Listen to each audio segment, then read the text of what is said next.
to this complete cycle for the world, to give you a time scale on that, bear in mind that started in 1857. And so here's where we were about 3 or 4 years ago. This was proved reserves in here, which would add up to about here. And the estimated peak would occur about 1995, and we go into the decline. That middle 80% again is a spread from the 60s, the late 60s, up till a little over 20, beyond 2020. Or it's computed out here about 56 years. Mm-hmm. That assumes an orderly evolution. That says that a child born, say, within the last 10 years will probably see the world consume most of its oil if he lives a normal life. In his lifetime. Today, Marion King Hubbert is best known as the Shell oil researcher who gained notoriety in the 1950s for predicting that the U.S. would achieve its peak production of petroleum by 1970, and that almost all of the planet's oil supplies would be exhausted by 2020. This peak oil theory, still sometimes referred to as Hubbert's peak, was, like everything else generated by big oil, a conveniently crafted lie, designed to habituate the market to artificial scarcity and thus keep oil prices high. Hubbert's prediction was not based on any empirical data from any oil field, but instead relied on Hubbert's incorrect guesses about remaining oil reserves and employed a heuristic tool to model production. As Hubbert's protege and colleague at Shell Oil, Kenneth DeFaze, conceded years later, the numerical methods that Hubbert used to make his prediction are not crystal clear. Today, 44 years later, my guess is that Hubbert, like everyone else, reached his conclusion first, and then searched for raw data and methods to support his conclusion. Shortly before his death in 1989, Hubbert himself admitted that when he showed his peak oil paper to Shell's managing director before presenting it to his colleagues, the director had told him not to go overboard with his estimates of oil reserves, pointing specifically to L.G. Weeks, a rival geophysicist who had estimated reserves to be much higher, and thus the impending threat of undersupply and the need for high oil prices to be much weaker. But although today Hubbert is remembered almost exclusively for his peak oil thesis, he was in fact involved in a much larger, lifelong project, helping to codify and incorporate a movement that, much like eugenics, was wildly popular nearly a century ago, fell out of favor in polite society, and yet continues today under other names. That movement was called Tecnocracy. Hello, I'm Arvid Peterson, and this is the first of a two-part presentation on Tecnocracy, an alternative social system. These programs are not intended to entertain or amuse you, nor are they meant to scare you. We are making a new approach. It is not political, financial, philosophical, legal, religious, or moral. It is a technological approach. Tecnocracy is the scientific answer to America's social problems. And Tecnocracy is a new design for social operation that is based upon science. It is the vehicle by which we can move into a new era for better living. Tecnocracy billed itself as a social movement, a philosophy, a scientific solution to political and economic problems, and a new way of ordering the world. But at base, it is an idea for a new international economic order, one to be designed and managed down to the most minute detail by a select few, the technocrats. Tecnocracy was defined very succinctly in 1938 by their own publication, the Technocrat magazine. And they called it a system of scientific engineering of, society. They saw themselves as a merger between hard science and social science, which really is an oxymoron. Social science is not really a science, in my opinion. But they really believed that. So they believed that they could take their scientific method that they used in the hard sciences and apply it to society. They also believed that they alone were the only ones that could run society correctly as a result of technology having come in and changed the fabric of society. They hated politicians. They hated the establishment, the organization of society the way it was, because it was not efficient. It was not, conservation-based, if you will, to conserve resources. And so they just kind of took it upon themselves to define an economic model that would replace capitalism and free enterprise. And that's exactly what it was, a replacement economic system. Drawing on Henry Saint-Simon's call for a scientifically organized socialist system, the positivism and secular humanism of Auguste Comte, and the principles of scientific management propounded by Frederick Taylor, the technocratic movement emerged from the same environment of progressivism, positivism, and social Darwinism that birthed eugenics. Just as the eugenicists believed the human race could be improved through selective breeding controlled and administered by a small group of scientists and their billionaire backers, so too did the technocrats believe that they could improve the social and economic conditions of humanity by controlling and administering society. And, happily enough for the oligarchs, the technocrats would improve the world by replacing money with energy certificates. Led by the eccentric revolutionary economist and sociologist Thorstein Veblen, the technocratic movement that formed around Veblen's New School for Social Research and Technical Alliance attracted both engineers and serious researchers like King Hubbard and Buckminster Fuller, and fellow eccentrics like Howard Scott. Scott, a mysterious man of uncertain background, established himself in New York City at the end of World War I and came to be seen as a bohemian engineer. In 1920, he went to work for the Wobblies as a research director, and the following year he founded the Technical Alliance, a group of engineers and scientists centered around Columbia University who, as a forerunner to the technocracy movement, advocated for a society run by scientists and engineers. In 1932, the charismatic and well-spoken Scott managed to attach himself to Walter Raudenstrauch, a professor at Columbia and the founder of the university's Department of Industrial Engineering. With a common interest in technocracy, the two became friends and allies. It was through Raudenstrauch that Scott was able to approach the president of Columbia, Nicholas Murray Butler, for permission to use the university's facilities. Butler, always on the lookout for the cutting edge of progressivism, was swayed by the technocratic ideas, and soon Scott's Committee on Technocracy was operating out of the basement of Hamilton Hall. When Butler let word slip about the next big idea being cooked up in the basement of his university, technocracy became a sensation. It was lauded in the press. Scott became a sought-after speaker, and there was even a dance named after the movement. It was at Columbia that Scott met King Hubbert, and the two, an unlikely pair of serious-minded researcher and eccentric revolutionary, immediately hit it off. Their stint together at Columbia was about to come to an abrupt end, but their association would last for decades and help give birth to ideas that would eventually transform the world. Technocracy really got recognized when it was at Columbia. We'll talk in a minute. They didn't last there very long because, as it turned out, one of the promoters of technocracy, Howard Scott, turned out to be a fraud. He was kind of the main spokesman for the movement, and he pumped up his resume like so many people do today, unfortunately. He pumped it up and basically just lied about his past, his educational past. And they all assumed he had a degree in some advanced engineering, whatever, and he knew all the buzzwords. But some sharp reporter did some investigative research on him and said, I can't find where this guy graduated anywhere. And when Columbia found out that the guy was a fraud, they realized Butler's ego got involved and says, man, these people have played me. And so he kicked them all out.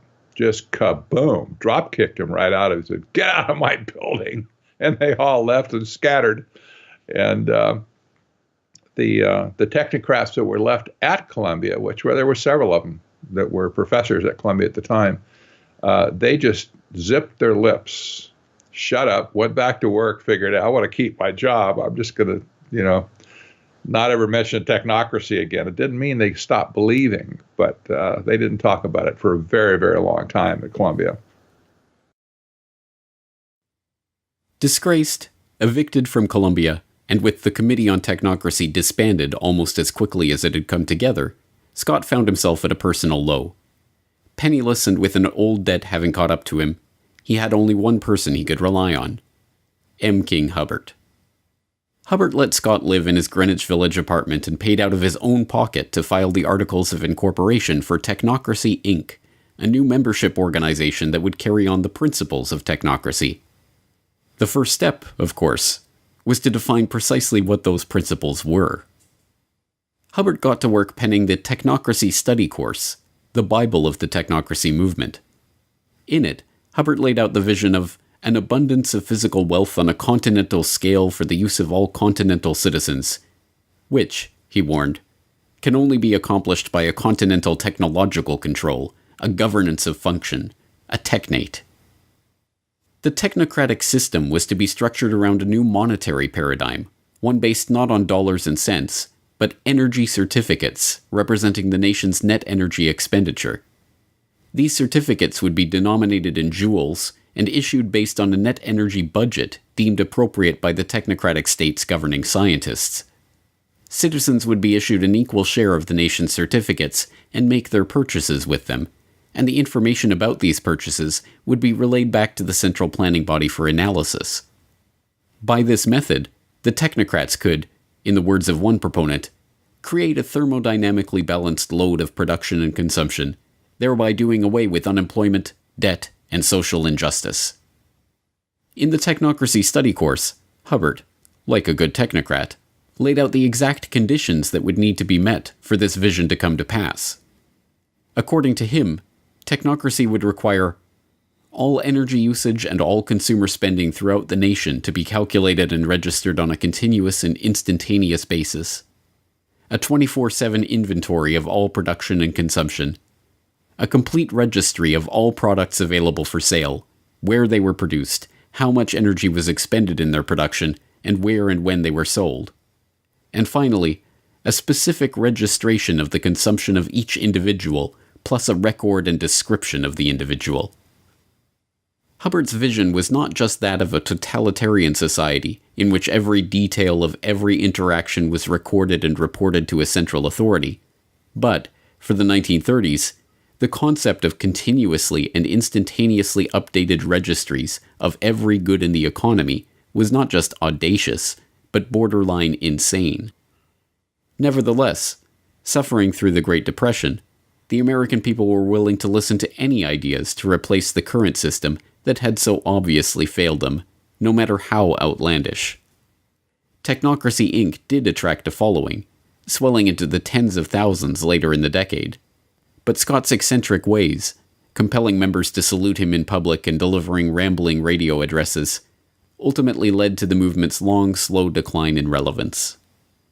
Hubbard never repudiated the concept of technocracy, but when he joined Shell as a researcher, he resigned his position on the board of Tecnocracy Inc. and avoided direct mention of the organization. The technocrats had sketched the outlines of a completely ordered and controlled society, one in which energy is the fundamental measure of value and all consumption and production is meticulously analyzed by a central authority.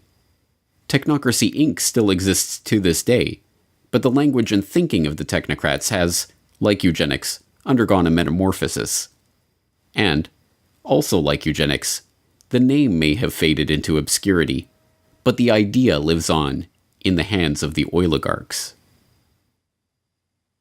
Would you live in a greener lifestyle if you could make money from it? That may be possible if a government proposal for personal carbon emissions allowances is implemented. Under the scheme, everyone in the UK would be allocated an annual carbon allowance. Stored electronically, rather like a supermarket loyalty card, points would be deducted every time we buy or use non-renewable energy. For example, using electricity to power appliances in the home. Or travelling somewhere by plane. Or even buying petrol for your car on the forecourt. Now, any points left over could then be sold back to a central bank. Are you still with us? And people who need more, like motorists who had used their allocations, could then pay for a top-up.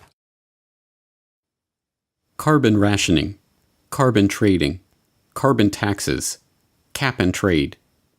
Just as the technocrats of old envisioned a new economic order based on energy and governed by the dictates of scientists and engineers, so, too, does this modern form of technocracy envision an economic order in which energy is budgeted, priced, and traded by intergovernmental panels of scientists and the political caste that grows up around these institutions. The Environmental Protection Agency is not a frivolous agency. It is created to yes, to regulate carbon dioxide emissions. And I have been saying to the West Virginia Coal Association, which for the most part doesn't believe in climate science. They don't believe there's a climate problem. And I have been saying to them for a number of years that that's wrong. In my judgment, the science is true. The science is unequivocally true.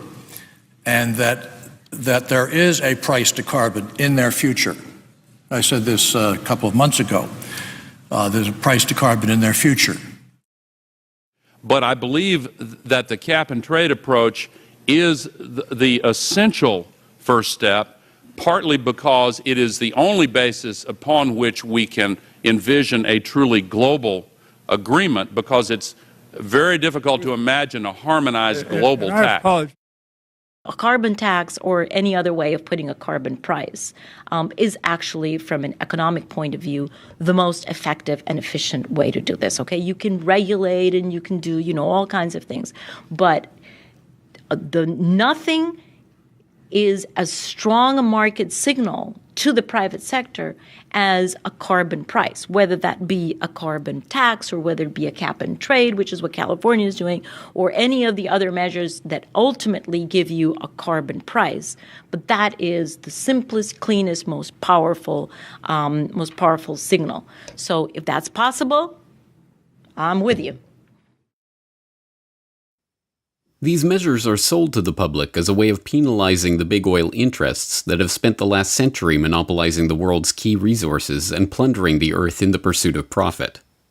What they do not understand, because it has been deliberately obscured, is that it is these very interests that have been instrumental in creating these schemes in the first place. It's my understanding that back in 1997, when you were vice president, Enron's CEO, Ken Lay, was involved in discussions with you at the White House about helping develop this type of policy, this trading scheme. And is that accurate? Is it inaccurate? It's been reported. I don't know, but I met with Ken Lay, as lots of people did, before anybody knew that he was a crook. Right, and clearly you can see why so many of us are concerned about this type of cap-and-trade energy tax that would be literally turning over this country's energy economy. I didn't know him well enough to call him Kenny Boy. Well, but you knew him well enough to help devise this trading scheme. In the early 1990s, Enron, the disgraced Texas-based energy trading company that turned out to be a complete fraud, spearheaded the EPA's $20 billion cap-and-trade program for sulfur dioxide, promptly becoming the largest trader in that market. As a follow-up, the company, led by Ken Lay, began lobbying the Clinton administration, and particularly Vice President Al Gore, to create a similar market for carbon dioxide. Making lavish contributions to environmental groups like the Nature Conservancy, whose climate change project argued for restrictions on carbon emissions, Enron then hired Christopher Horner, a former staffer on Senator Joe Lieberman's Environment Committee, to lobby for an international treaty that would restrict emissions and allow for trading in emission rights. They were joined in this quest by Goldman Sachs, the infamous Wall Street investment bank known today for the revolving door between the firm and the U.S. Treasury, who helped establish the Chicago Climate Exchange as the first North American emissions trading platform. In 2004, Al Gore, who has spent the last 2 decades lobbying for the creation of a carbon trading market, founded Generation Investment Management, an investment management partnership that sells carbon offsets, with David Blood, the CEO of Goldman Sachs Asset Management, who stepped down from his position with Goldman to go into business with Gore. By the end of the decade, Gore was already being hailed as a candidate to become the world's first carbon billionaire. Gore himself is an oligarch. His father, Al Gore Sr., was a close friend of Armand Hammer, the oil tycoon behind Occidental Petroleum. After losing a Senate race in 1970, Gore's father went to work for Hammer at Occidental for $500,000 a year. Over the course of his career, Gore Sr. accumulated hundreds of thousands of dollars worth of Occidental stock, which fell into the hands of the executor of his estate at the time of his death, none other than his son, Al Gore. The Occidental connection does not end there. Discovering zinc ore on their Tennessee estate, Hammer bought the Gore's land and sold it back to them with a claim on the mining rights, complete with a $20,000 annual payment, which also went to Gore after his father's death. In 2013, Gore earned $100 million from the Qatari government on the sale of his current TV venture, and then was surprised when reporters were more interested in discussing his oil money than his new book on the global warming cause. But Gore's story is only an example of a larger phenomenon. In 2006, the United States Climate Action Partnership was formed to create a call for action to cut down on carbon emissions. It drafted the Blueprint for Legislative Action, which became the basis for the American Clean Energy and Security Act, seeking to create an emissions trading regime modeled on the European Union Emission Trading Scheme. And the members of the U.S. Climate Action Partnership? A who's who of the oligarchy, including BP, ConocoPhillips, and General Motors. Carbon taxes and carbon trading have proven to be a hard sell for an increasingly wary public, but with the Paris Agreement of 2015, the world saw the biggest step yet towards this technocratic future of energy control and carbon rationing. No surprise, then, that the summit itself was sponsored by and prominently supported by Big Oil. What's your position, and what message would you send to the president? Well, we have been clear in our support of the climate agreement in Paris. We were part of the Oil and Gas Climate Initiative, which is 10 of the big companies in the world who are working towards projects and technologies that are needed.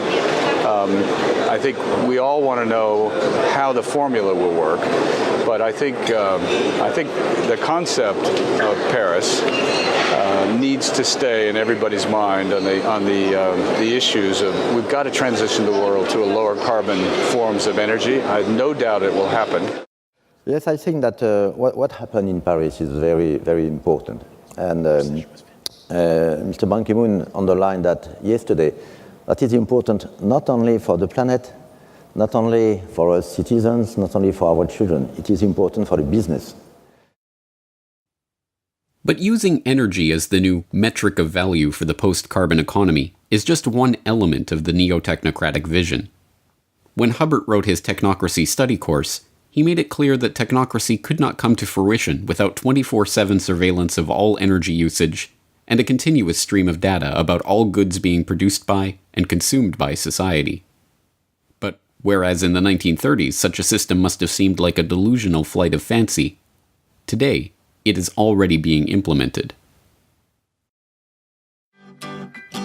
By now, you may have heard the term Internet of Things. Sounds interesting, but what does the Internet of Things actually mean? IoT is an evolution of mobile, home, and embedded applications that are being connected to the Internet, integrating greater compute capabilities and using data analytics to extract meaningful information. Billions of devices will be connected to the Internet, and soon, hundreds of billions of devices. As related devices connect with each other, they can become an intelligent system of systems.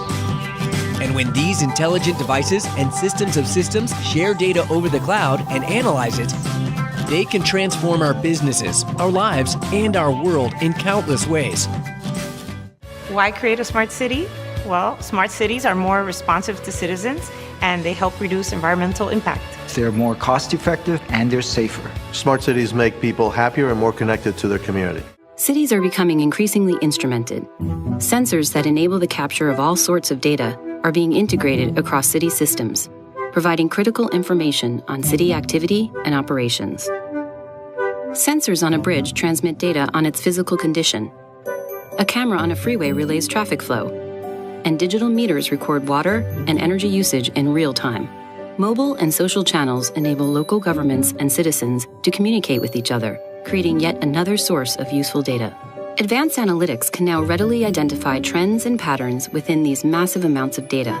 Information can be integrated, gathered and shared via dashboards, visualizations, and alerts to facilitate understanding and collaboration across systems, agencies, and groups.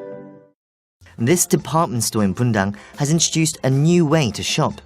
With its smart shopper system, customers pick up a small scanner and tag the items they want to buy. It eliminates the hassle of having to carry heavy items in a shopping basket, not to mention the hassle of having to get them home. After you pay for the items at an automated kiosk, the goods are delivered right to your home. Before,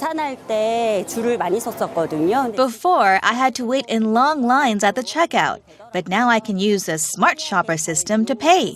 It's really quite convenient. Aside from their convenience to shoppers, the system also helps stores gather data about their customers' shopping habits. The smart home communicates with the grid and enables consumers to manage their electricity usage. By measuring a home's electricity consumption more frequently through a smart meter, utilities can provide their customer with much better information to manage their electricity bills. Inside the smart home, a home area network, or HAN, connects smart appliances, thermostats, and other electric devices to an energy management system.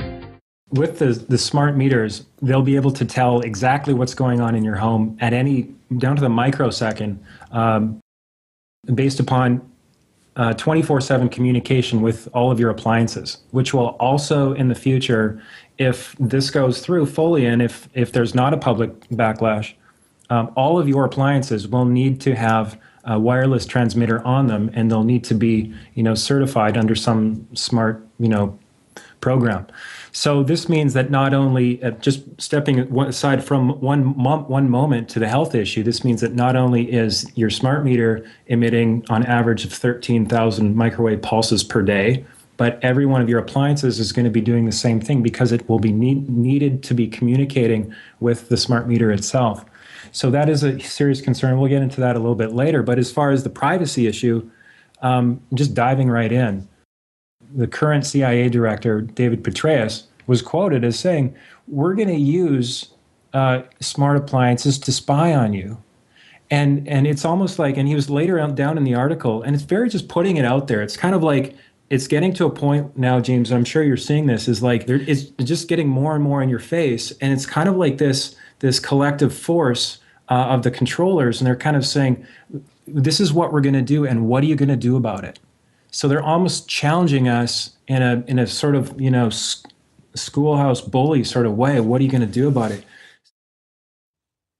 Once again, we are being asked to believe that the vested corporate interests that are rolling these technologies out in a coordinated fashion are doing so for the benefit of the public. That this technology is to help save the Earth. And once again, we are being duped. The technocratic agenda is not about saving the Earth. It is not about helping the public. It is not even about making money. It is about complete control over every aspect of our daily life.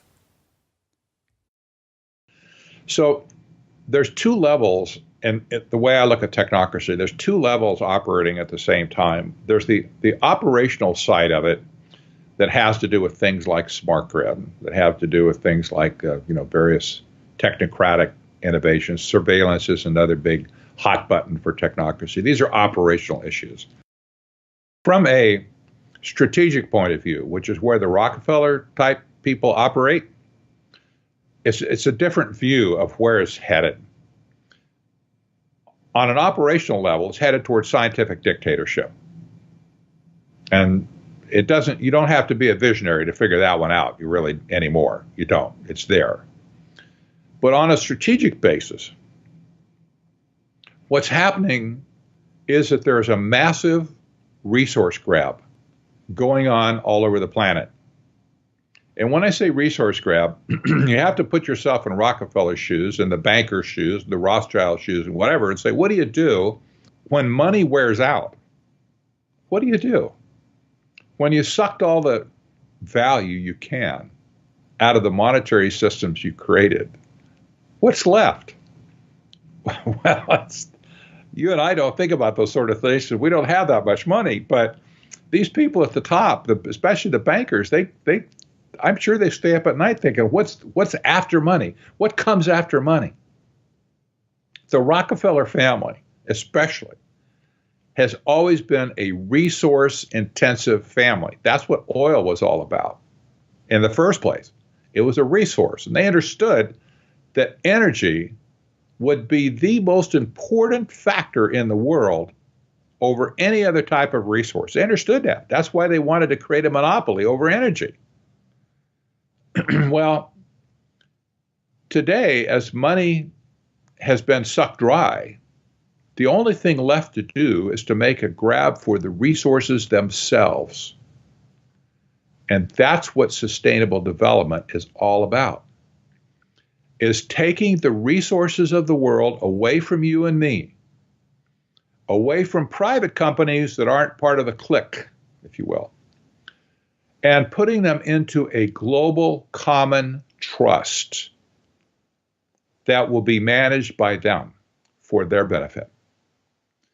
This is really nothing more than neo-feudalism, again, where the resources are owned by a few and everybody else gets to operate with those resources at their pleasure and discretion.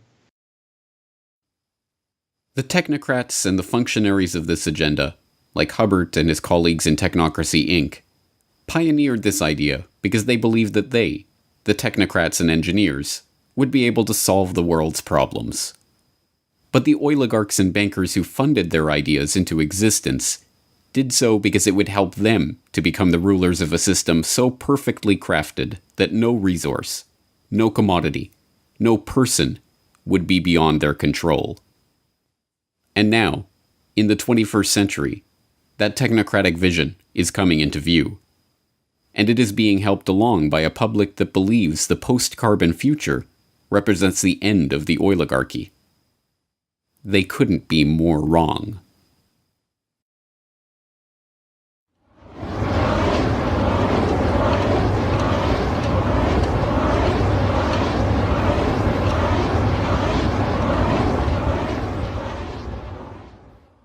Oil. It was never about oil. It was about control. Control over energy and production and consumption. Control over the world's resources. Control over the population. Control over humanity itself. Every other thing that the elite put forward is nothing more than a pretext for what they've been after since the beginning. So as I cover in Tragedy and Hope 101, I discuss this concept of the elite seeking to rule all habitable portions of the world. And they don't want to secure that so that they can then have it taken away from them. So they come up with pretexts that they can sell both to the public but also to the administrative class that justifies what it is that they're trying to do. They need to. So whether it's global warming hysteria, or whether it's technocracy, or whether it's Agenda 2030, or whether it's eugenics, there's a common thread that runs through all of this. And that common thread is the desire to consolidate and exercise coercive power. In the case of eugenics, it's the desire to consolidate and exercise the ultimate power, which is the power over who ultimately is going to live or die, who will be permitted to exist in the gene pool from here forward. The picture is bleak, and made all that much bleaker by the fact that so many have been duped into believing that the oligarchs' ultimate agenda, an agenda of technocratic control, micromanagement of our daily lives, and, ultimately, the elimination of the cannon fodder from the gene pool, is in fact in their own best interest. The oligarchs, shielded behind their smokescreen of sustainable development and post-carbon economy, are closer than ever before to achieving their true goal of total control. But if the people perish from lack of knowledge of this agenda, then understanding is the first step toward the solution. It's hard to fight an enemy that you don't recognize or can't see. That's the biggest problem in the world today, in my opinion, is that people have no visibility whatsoever of this issue. They've covered their tracks so well that nobody can see them. How can you fight an enemy that you don't know? I think the famous Chinese general Sun Tzu brought that up hundreds of years ago. You can't fight an enemy that you don't know. first we have to recognize who the enemy is. Well, big oil conquered the world because monopolization of all resources on the planet is the goal. And to get to that goal, you have to monopolize the energy aspects of people around the planet, but you also have to control the food, the actual energy for the human beings whose energy you want to control. If you control those two aspects, the green revolution and the gene revolution, then you're able to control the entire planet, every resource on it, and basically extinguish freedom for the rest of history. So how big oil conquered the world was already done in the movie. Why big oil conquered the world has to do with the complexities of controlling populations, not for money, because these are the people that print money out of nothing and charge us for it. So really, it's a study of power. So why did they want to do this to the rest of us? Because they could, and because we were tolerant so far and haven't resisted enough to make it stop. So that's where we find ourselves today, becoming informed on the history so that we can actually plot our course in the future to map or chart out a course and actually get to some place that resembles cognitive liberty and physical freedom and justice for all. Big oil, big pharma, genetic engineering, the green revolution, the environmental movement, eugenics, technocracy. Not one person in 1,000 can detail the historical development of these ideas or the people and the agenda that connects them. But if you have watched this documentary, you are now that one person in 1,000. The question is, what are you going to do with this information?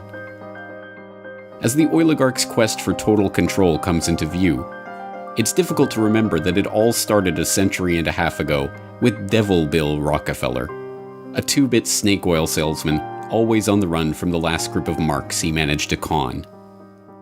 In a way, nothing has changed but the scope of the con and the number of marks who have fallen for the routine. But now that you know the snake oil that is being fed to the public, the only question that matters is, are you going to drink it? Down in Pennsylvania, there is plenty oil, they say. Petroleum, petroleum, we must all have some. The oily fever, don't you see, infects most every live Yankee. From north, from east and west they come for petroleum oil. Oil, oil, oil, oh petroleum. Oil, oil, oil, petroleum.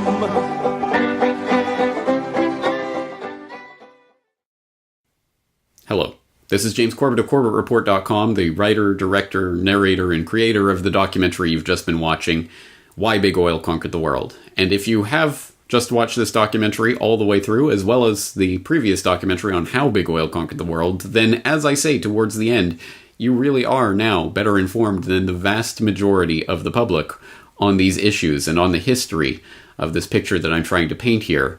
And the real question is, what are we going to do with this information? Well, the first thing I'd like to encourage you to do is to go to CorbettReport.com/bigoil. That is the destination where you will be able to find audio and video copies of the entire documentary, How Big Oil and Why Big Oil Conquered the World. All there for your free download and perusal, and as a handy link that you can share with others if and when you're ready to start sharing this information. But perhaps the most important part of CorbettReport.com/bigoil is the hyperlinked transcript.